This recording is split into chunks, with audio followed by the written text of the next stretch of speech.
failure is on the rise in Americans over the age of 65. This is according to a new study out by JAMA today, and it's the first time this has happened in decades. So let's talk about this with Luiza Petre. She is a cardiologist and nutrition expert in New York. Thanks for being with me because we want to look at these numbers. We're talking about a 38% spike in heart failure deaths in recent years. It had actually been on the decline for decades. So why the spike?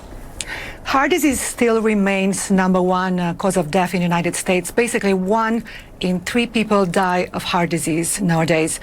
What happened, we noticed a change over the last 10 years. We're able in 60 years to decrease heart disease by 70%, but recently we noticed a reversal of this trend. So what actually happened, if we look at this study published in JAMA last week, we noticed that the last decade has influenced how the dynamics in heart failure and heart disease played.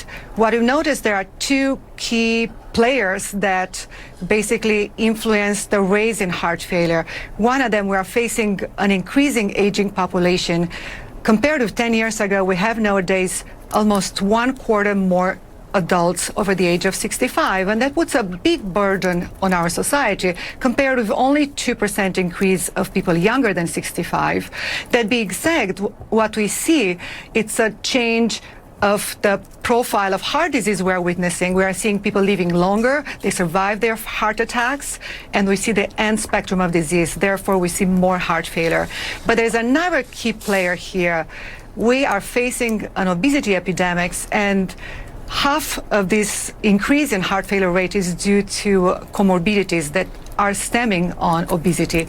We have 40% patients obese in this country, and being obese would increase your heart disease risk of 4 times. That's huge. If we can address that, that would be a dramatic and the most sustainable approach we could have. And we're talking, so basically there's more older people out there, and so obviously if it's the #1 cause of heart disease, that those numbers are going to go up as well, but you're calling it a tremendous burden on society. What could it mean when it comes to the fact that baby boomers are going to grow 40% in the next decade?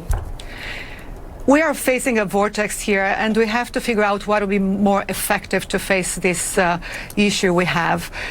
One approach would be to focus more on aggressive intervention program. Would be more cost effective to address this obesity epidemic. And of course, second would be to develop more treatments for heart failure. Dr. Luiza Petre, thank you so much for being with me. I appreciate it.